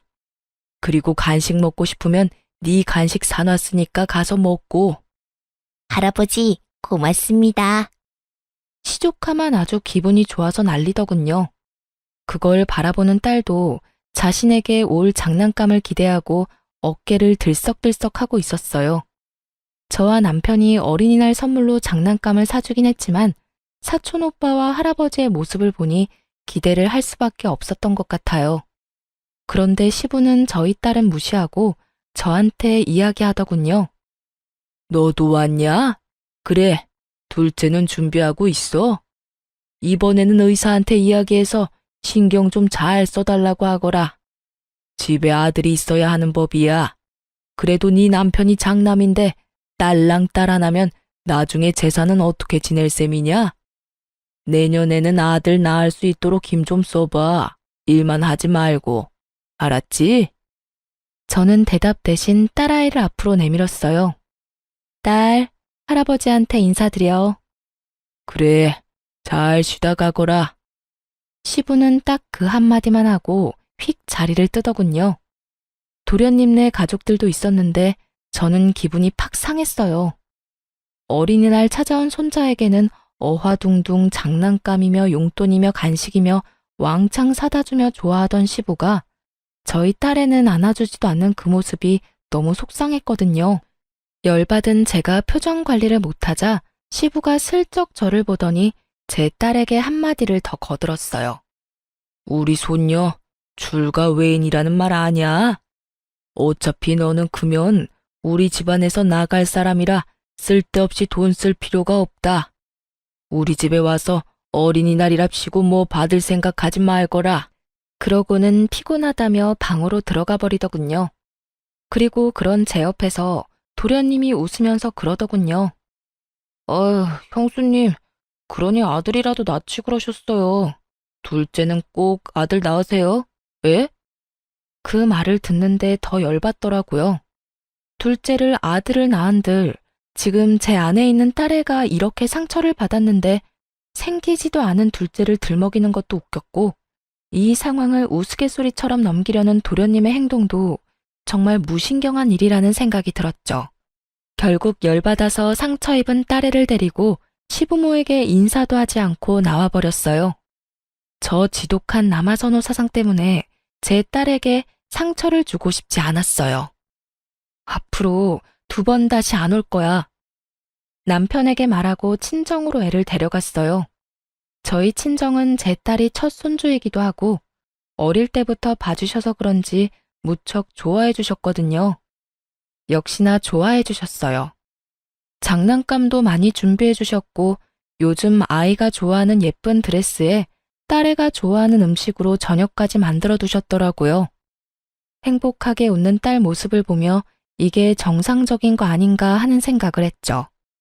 그런데 곧 시부에게 전화가 왔어요. 전화 받기 정말 싫었지만 받았죠. 야, 너희 왜 말도 없이 그냥 갔어? 아버님이 불편해하셔서 빨리 돌아왔어요. 무슨 문제라도 있으세요? 아니, 간다면 간다고 이야기를 해야지. 그리고 어버이날 평일이라서 어차피 못 오는 거 아니냐? 오늘 어버이날 용돈도 미리 주고 가지. 혹시 손녀한테 한 것 때문에 삐졌어? 어린 손녀한테 그런 상처 주는 말 하신 데는 이유가 있으시겠죠. 설마 어른이 별 생각 없이 새까맣게 어린 손녀한테 상처를 주실 리 있겠어요? 어버이날 전 못 갈 것 같으니까 남편 보낼게요. 너 지금 네 딸한테 기분 나쁜 소리 했다고 나한테 화내냐? 뭐 이런 싸가지 없는 며느리가 있어? 어른이 하는 말에 다 이유가 있는 법인데 그것도 모르고 어디서? 이유, 대체 무슨 이유가 있는지 궁금했지만 묻지도 않았어요. 그리고 그 앞에서 바로 남편에게 전화 넘겨줬어요. 스피커폰으로요.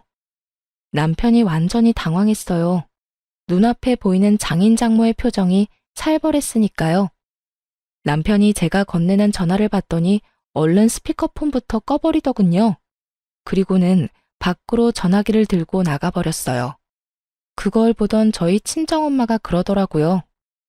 너희 시댁에 무슨 일이 있니?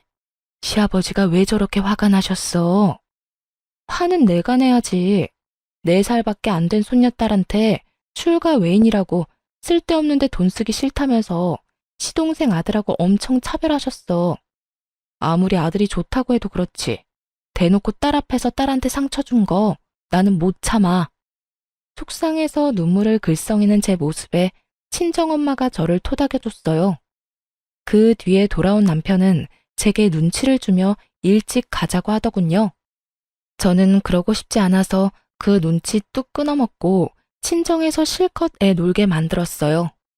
그리고 그날 저녁 집으로 돌아가는 차 안에서 딸애가 자고 있을 때 남편에게 말했어요. 나 5월 8일 어버이날 시댁에 안 가. 그렇게 알고 있어. 제발 좀 그만해. 아까 그 일 때문이면 당신이 이해 좀 해. 원래 그런 분인 걸 어떡해? 그렇다고 나더러 불효를 저지르라는 거야? 뭔 헛소리야. 당신 부모님이니까 당신이 효도하고 싶으면 해. 누가 그걸 막는데? 딸 낳은 며느리 마음에 안 들어 하시고 손녀까지 마음에 안 들어 하시니 하는 말 아냐. 어린이날에도 손녀딸 한 번도 안아주지도 않는 분들한테 뭘 바라겠어? 당신이 다 알아서 해. 나는 그쪽에 신경 안 쓸 테니까. 당신이 나 대신 신경 쓰고 잘해드려. 나한테는 해달라고 바라지 말고. 제발 좀 이성적으로 생각해. 저는 입을 닫았어요. 남편이 제 모습에 눈치만 연신 보더군요. 속이 탔을 거예요. 어버이날 양가 부모님께 드리는 용돈은 제 월급에서 나왔거든요. 그런데 제가 시댁에 안 간다니 그거부터 걱정이 된 모양이었어요. 그리고 5월 8일이 됐고 저는 친정으로, 남편은 시댁으로 향했죠. 그런데 제가 친정에 있는 동안 시부에게 전화가 왔더군요. 너 왜 우리 집에 안 오냐? 애아빠 도착 안 했나요?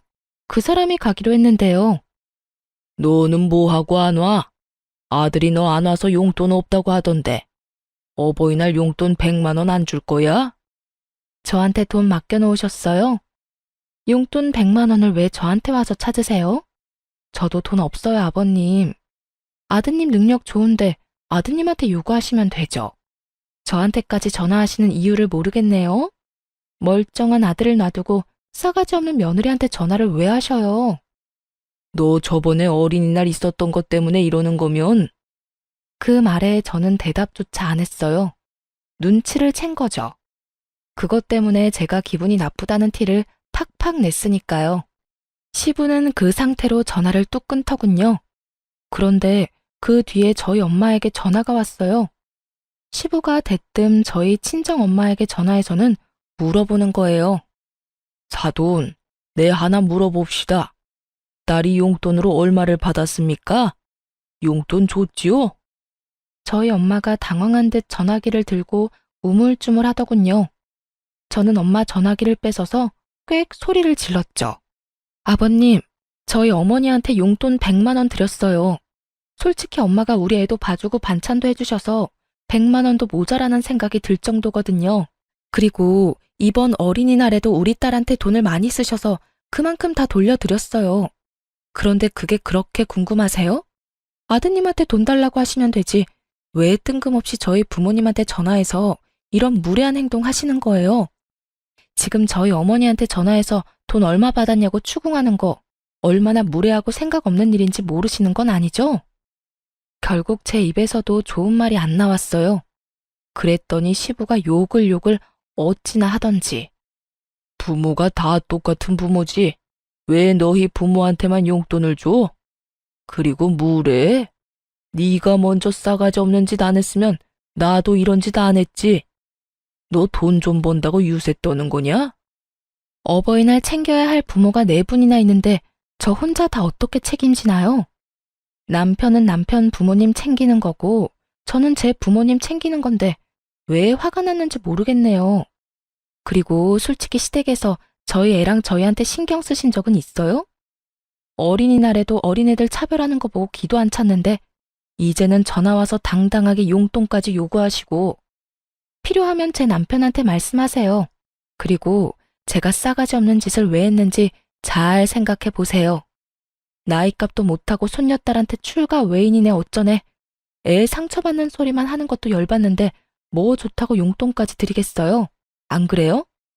다 됐고 용돈은 이제 아드님한테 달라고 하세요. 아드님. 결국 저와 시댁은 건널 수 없는 강을 건넜어요. 남편이 제 행동에 어떻게 반응할지 몰랐지만 만약 제 생각과 정반대로 행동할 경우에는 이혼을 하겠다고 이미 다짐한 상태였죠. 역시나 그날 저녁 남편이 와서 제게 하소연하더군요. 대체 아버지랑 왜 싸운 거야? 애한테 서운한 소리 했다고 삐진 것 치고는 너무 일을 크게 벌렸잖아. 나는 솔직히 당신이 왜 이렇게 화내는지 모르겠어. 그냥 듣고 한 귀로 흘리면 되잖아. 근데 왜 그래? 나야 한 귀로 듣고 한 귀로 흘릴 수 있지. 그런데 내 딸은? 내 딸이 들어야 했던 그 어이없는 말들은 뭔데? 지금이야 의미도 모르는 일이지만 이미 애는 시댁 어른들이 자기를 사랑하지 않는다는 걸 알잖아. 그 와중에 전화까지 와서 용돈까지 요구를. 내가 당신 부모님은 당신이 책임지랬지. 용돈 하나 안 드리고 뭐 한 거야? 요새 나도 일이 좀 있어서 돈을 많이 쓰는 바람에 일단 진정하고 부모님한테 갔다 오자. 아버지가 당신이랑 같이 오래. 가서 뭐 하게? 욕 얻어먹고 올 거면 내가 왜 가? 난 싫어. 당신이나 가. 나 앞으로 시댁에 발도 안 디딜 거니까 그렇게 알고. 며느리가 시댁에 안 가면 어떡해? 요즘은 그런 집도 많아. 왜 내가 내 기분 잡쳐가면서 시댁에 가야 해? 그리고 용돈 때문이면 더더욱 안 가는 게 맞지. 남편은 화가 난 듯 저를 쳐다봤지만 저는 쳐다보지도 않았어요. 시댁과는 이참에 인연을 끊는 게 맞다 싶었으니까요. 그런데 그 인연이 끈질기게 저와 시댁을 다시 붙여놓더군요. 남편이 하루는 제게 그러더군요. 당신이랑 우리 부모님 사이가 너무 안 좋아서 내가 생각해봤는데 합가 한번 해보는 건 어때? 저는 경악했어요. 합가라니. 서로 꼴 보기 싫어서 이렇게 난리인데 합가라는 말을 하는 남편이 제정신인가 싶었죠. 미쳤어? 나 죽는 꼴 보고 싶으면 합가해. 나는 절대 못해. 합가하고 싶으면 이혼하고 당신이나 해. 이혼을 언급하며 저는 확고하고 정확하게 합가를 하지 않겠다고 말했어요. 그런데 남편이 그러더군요. 부모님 부양하는 것도 자식된 도리로 당연한 거야. 그러니까 합가 진지하게 생각해봐. 합가는 절대 안 된다고. 빽 하고 소리를 질렀지만 기분이 너무 안 좋았어요. 분명히 합가를 어떻게든 하려고 할 것 같았거든요. 그래도 제가 가지 않는다면 어떻게 남편이 저를 강제로 데려갈 수 있겠어요? 그걸 생각하며 절대로 시댁에는 가지 않겠다고 생각하고 있었어요. 그런데 며칠 뒤 시부모가 저희 집으로 쳐들어왔어요. 들어온다 말도 없이 최소한의 짐만 들고 말이죠. 그것도 제가 일하러 간 사이에 짐 정리까지 다 끝내놓고 거실에서 느긋하게 TV를 보고 있더군요. 그걸 보고 말을 잃었어요. 왔냐? 배고프니까 어서 밥하거라. 남편은 제 눈을 못 마주치더군요. 합가 안 하겠다고 그렇게 말했는데 이미 남편 놈이 합가를 하겠다고 시부모에게 말한 모양이었어요. 제 허락도 없이 말이죠. 게다가 뻔뻔하게 짝이 없는 시부의 모습에 저도 충격을 받을 만큼 받았어요. 그 부모의 그 아들이라고 남편까지 제대로 한통속이었던 거죠. 참 믿을 놈 하나 없다 싶었네요. 게다가 제가 친정에서 애를 데리고 집에 들어온 시간이 저녁 8시였어요. 저희는 이미 친정에서 밥을 다 먹은 상태였고 남편에게 미리 문자를 했어요. 우리는 밥 먼저 먹고 갈 테니 당신은 알아서 해결하라고 말이죠. 그런데 여태까지 밥도 안 먹고 있다가 제가 오니 밥을 달라니 저는 아무 말 없이 남편을 쳐다봤어요. 당신, 이거 뭐 하는 짓이야? 뭐가? 내가 말했잖아. 부모님이랑 합가하자고. 난 절대 안 된다고 했지. 야, 너 며느리가 시부모 부양하는 거 당연한 거 아니냐? 그리고 이미 아들이 우리 부양하겠다고 했어. 너한테는 선택권 없다. 네가 알아서 우리 수발 들어야 하는 게 맞는 거야. 어디서 여자가 남편 하는 일에 가타부타 말이 많아? 시부가 나서서 그렇게 말하더군요. 정말 듣기 싫은 그놈의 여자 소리, 시대에 떨어진 사고방식. 진짜 미쳐버리겠더라고요. 저는 남편에게 말했어요. 합가하지 않겠다는 내 말에도 억지로 합가한 거 이혼 사유로 확실한 것 같네. 이혼하자. 그런데 남편 놈이 묘하게 당당하게 굴더군요. 그러더니 폰을 딱 꺼내서 손에 올려두더니 뭔가 조작하더라고요. 곧이어 제 핸드폰에 알림이 떴어요. 그리고 저는 제 눈을 의심했습니다. 통장에 1억이 송금된 거 아니겠어요? 그 뒤로 2번이 더 들어왔어요. 총 2억 원이었죠. 하루 송금 한도가 1억이라 2번에 나눠 돈이 들어온 거예요. 봤지? 아버지가 집한 돈 우리한테 주신 거야. 당신한테도 절반 나눠주는 거야. 내가 맨입으로 당신한테 부모님 수발 들라고 하는 줄 알았어? 당연히 합가에 따르는 돈은 주는 게 맞지. 그러면서 아주 의기양양하게 제게 말하더라고요. 저는 웃음이 났어요. 강제로 2억 붙여주고 부모님 수발 들라는 것 자체가 너무 코미디 같더라고요. 돈 2억 때문에 남은 몇십 년을 스트레스에 쩔어서 살라는 게 수지가 맞는 일인가 싶어서요. 그 몇 배를 준다고 해도 저는 결코 살고 싶지 않았어요. 지금 당장 제 딸 얼굴만 해도 싫어서 질색팔색을 하는데 합가는 무슨 합가인지. 그런데 남편 놈은 제가 당연히 받아들일 거라고 열심히 착각하고 김칫국 마시고 있더군요. 여보, 이제 합가에 대해서 다 이야기 된 거다. 알았지? 나도 많이 양보한 거야. 당신이 우리 부모님 수발 들 거니까 절반 떼어준 거지. 그리고 당분간 동생한테는 비밀로 좀 해줘. 동생이 또 알면 골치 아파. 남편이 동생 이야기를 꺼내자 아주 좋은 생각이 났어요. 도련님은 굉장한 구두쇠이기도 하고 주머니에 한 번 돈 들어가면 나오지도 않는 사람이었거든요. 게다가 얼마 전에도 시부에게 사업한다고 돈 빌려달랬는데 시부가 거절한 적이 있었어요. 저는 보란듯이 휴대폰에 은행 어플을 켜서 받은 돈을 전부 보냈어요. 그리고 남편에게 말했죠. 나 이 돈 필요 없어. 수발 안 들고 싶으니까 다시 돌려줄게. 여보, 다시 생각해봐. 2억이라고 2억. 부모님만 모시고 살면 2억인데 무슨 소리야? 너나 다 가져가고 너 혼자 부모님 모시면 되잖아. 왜 나한테 도움을 구해? 분명 말하는데 나는 싫다고 했어. 당신 도대체 왜 그래? 그냥 단순하게 비위만 맞춰드리면 되는 거잖아. 그거 하나 못하겠다고 이 난리야? 비위만 맞춰? 방금 못 봤어? 일하고 늦게 온 며느리한테 밥 달라고 삐약거리는 거 못 봤냐고. 거기다 너도 그래. 이 시간까지 부모님 식사도 안 차려드리고 나만 기다리고 있었잖아. 이게 수발드는 거야? 식모살이지. 제 말에 시부가 비아냥거리더라고요. 네가 싫어도 어쩔 거냐? 벌써 돈 받아 처먹었잖아. 네가 우리 모시는 건 당연한 거다. 하루 세 끼 따뜻한 밥 차리고 집안 청결하게 유지하고 집안일 하는 것까지. 그거 안 하겠다고 이혼하면 오히려 네가 위자료 내야 해. 전 돈 안 받았는데요. 지금 그 돈 방금 도련님한테 보냈어요. 아버님, 도련님네 아들 좋아하시죠? 저는 이 집안에서 둘째 낳을 생각 없으니까 이 집안 유일한 아들 손주랑 살면서 평생 노후 보내면 되겠네요. 제 말에 남편과 시부모 얼굴이 새파랗게 질리며 발을 동동 구르기 시작했죠. 아니, 그 돈을 왜 둘째한테 줘? 너 뭐 잘못 먹었어? 그래, 왜 동생한테 준 거야? 동생이 알면. 내가 도련님한테 이미 설명 다 했어. 아버님 수발 받고 싶어서 여기 왔고 나는 수발 들 생각 없으니까 그 돈 받고 수발 들어줬으면 좋겠다고. 수발 들 생각 없으면 아버님한테 돈 돌려드리라고 했는데 뭐 잘못된 거 있어? 태어난 제 말에 다들 한숨을 내쉬며 조급한 표정으로 시동생에게 전화를 하더군요. 다행히 시동생은 전화를 받지 않았어요.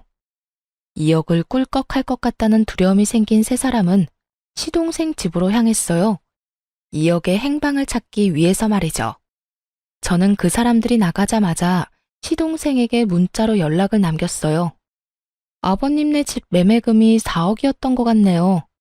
2억은 남편이 가지고 있는데 그거보다 더 많이 가지고 있을 수 있으니까 잘 알아보시고 그 돈 아버님한테 돌려주던지 아님 받고 시부모 책임지던지 해주세요.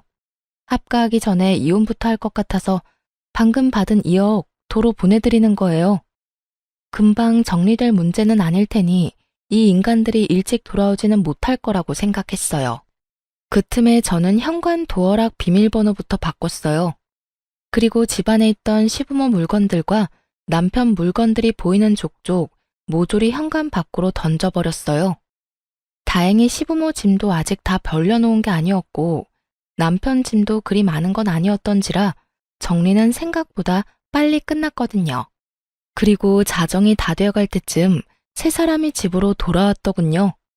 밖에 쌓인 짐과 바뀐 비밀번호에 놀란 세 사람이 저한테 전화를 하고 밖에서 문을 쿵쿵 두드리고 난리가 났더군요. 여보, 말로 해, 말로. 이렇게 갑자기 문 걸어 잠그면 어떡하자는 거야?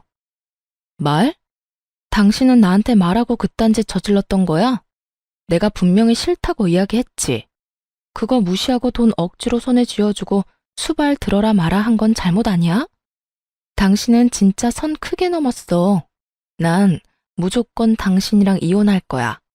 상의 없이 합가하자며 부모 데려온 당신도 싫고 딸에 대놓고 차별하는 시아버지도 싫고 아침 새벽 가리지 않고 전화와서 간섭하는 시어머니도 싫어. 그래서 이렇게 우리 내보낸다고? 당신 너무하네. 그 집에 들어간 가전이랑 가구 내가 새로 다 해왔잖아. 1,500만 원이나 들었는데 나더러 그냥 가라고?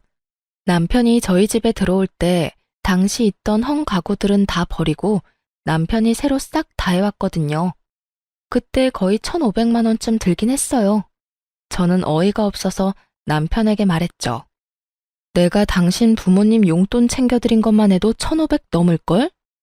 그래, 좋아. 그 1,500 내가 줄 테니까 내일 우리 회사 앞으로 와. 저는 그 다음날 남편을 만나러 갔어요. 그런데 남편만 있는 게 아니더라고요. 시부모도 떡하니 앉아 있었어요. 저는 보자마자 1,500을 남편 계좌로 이체해줬어요. 여기 1,500. 어차피 나한테 돌아올 돈이니까 아깝지도 않네. 당신이 위자료로 나한테 돈 줘야 하는데 어차피 그걸로 주게 될 거니까. 잘 보관해뒀다가 나중에 그대로 돌려주면 되겠네. 그리고 이혼 소송 오늘 들어가기로 했어. 앞으로 그 이외의 일로 연락하지 마. 잠깐, 그렇게 그냥 가면 안 되지. 그 집 전세금도 재산 분할해야 하는 게 맞는 거 아니야? 너희 같이 산 기간이 5년이 넘는데 당연히 재산 분할도 해야지. 이 말이 나올 거라는 걸 예상은 했어요. 돈까지 시동생에게 뺏긴 이 사람들이 제 돈을 탐내지 않을 리가 없죠. 저는 그 사람들 눈앞에 종이 한 장을 꺼내 팔랑팔랑 흔들었어요. 이게 뭐야? 차용증이요. 제가 부모님께 돈 빌려서 그 집 전세금 마련했다는 증거요. 전세 나오면 그 돈 부모님한테 돌려드리게 되어 있어요. 뭐? 그딴 게 어딨어? 전세금이 꽤 커서 어머니한테 좀 부탁했어요.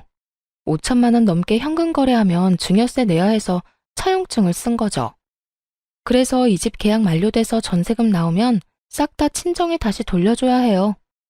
사실 어머니에게 매달 용돈을 드리면서 그 용돈으로 원금을 차감하고 있는 중이었지만 그 이야기는 하지 않았어요. 그리고 예상대로 세 사람은 입을 틀어막으며 당황하더라고요. 그럼 너희 재산은? 아무것도 없어요. 모아놓은 것도 애 때문에 다 썼고요. 생활비다 부모님 용돈이다 많이 들어가서 남은 것도 없어요. 예적금이라도 있으면 모르겠는데 그것도 없고. 그래도 다행이잖아요. 남편한테 아직 2억 남아있지 않아요? 그걸로 전세나 월세 장만해서 들어가면 되겠네요. 야, 너 이거 다 일부러 그런 거지? 둘째한테 돈 준 것도, 전셋집 빚인 거 말 안 한 것도 일부러 그랬지? 우리 골탕 먹이려고. 무슨 소리 하시는지 모르겠네요. 골탕은 당신들이 나한테 먹인 거지. 얼마나 뻔뻔하고 얼굴에 철판을 깔았으면 하루에 전화를 수십 통을 하질 않나. 할아버지가 돼서 손주 상처 주는 말을 해대질 않나. 합가 싫다고 했는데 쳐들어와서 눌러앉질 않나. 누가 누구를 골탕 먹인 건데요, 지금? 말도 없이 들어와서 돈만 받으면 모셔줄 줄 알았어요? 두 사람 모시느니 내가 남편이랑 이혼하는 게 더 낫죠.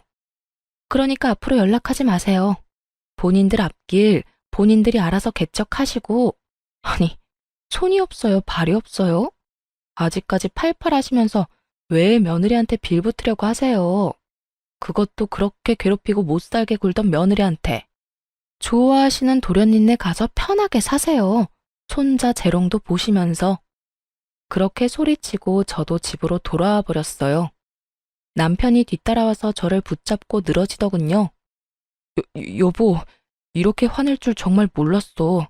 나는 그냥 당신이 돈만 받으면 좋아할 줄 알고. 나 당신이랑 헤어지면 갈 곳도 없어. 네가 뿌린 씨앗이니까 네 손으로 거둬. 그러게 누가 집으로 데려오라고 했어?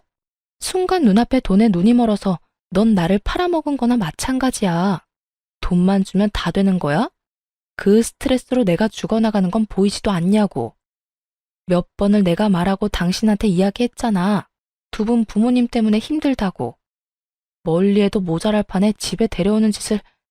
당신처럼 공감 능력 없는 인간하고는 도저히 못 사니까 죽든 말든 네 알아서 살아. 제발 셋이서 교대로 나 괴롭히지 말고. 그렇게 세 사람을 내버려 두고 돌아왔어요. 세 사람은 집 없이 결국 시동생한테 갔는데 시동생은 세 사람을 받아주지 않았다고 해요. 대신 시부모를 모시겠다고 이야기는 했다는데 오히려 시부모가 거절했다고 하더라고요. 합가 안 해도 되니 시부는 2억을 달라 말했지만 시동생도 한 번 물은 돈 절대 주지 않을 인간이거든요. 결국 시동생이 돈 안 주는 바람에 송사에 휘말리게 됐다고 하더라고요. 가족끼리 법적으로 네가 잘했니 못했니 아주 난리가 났더라고요. 시부는 남편에게 나머지 돈 내놓으라고 난리였고 남편은 그 돈 중에 일부를 그 짧은 기간 동안 주식으로 날려먹는 바람에 결국은 전세 하나도 못 얻고 그냥 월세방을 얻어서 살게 됐다고 해요. 그 이야기를 듣고 보니 참 웃기더군요. 제 손에 돈 강제로 쥐어주면서 수발 들도록 만든 사람들이 부양하겠다는 시동생에게 가지 않는 것도 웃겼죠.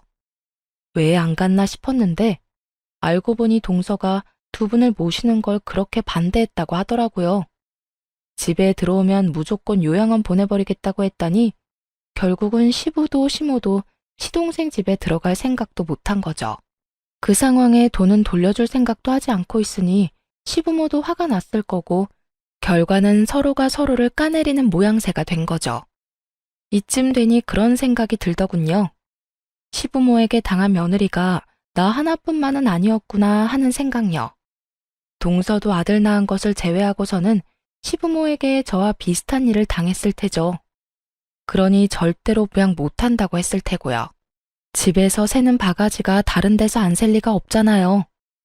어쨌든 저는 그들과 멀리 떨어져 아이를 키우면서 잘 살고 있어요. 처음부터 떨어져 나와 살았다면 제가 그런 꼴 당할 일은 없었을 텐데. 그것만 살짝 후회돼요. 그렇지만 지금이라도 제자리를 찾았으니 안심이 되기도 하고요. 살다 보니 참 가족끼리 별꼴 다 본다 싶었네요. 그래도 잘 빠져나왔으니 제 인생에는 다행이에요. 앞으로는 이런 일 당하면서 살 생각은 없어요. 혼자서 늙어 죽을 때까지 딸이랑 속 편하게 살고 싶네요. 긴 글 읽어주셔서 감사합니다. 좋은 하루 되세요.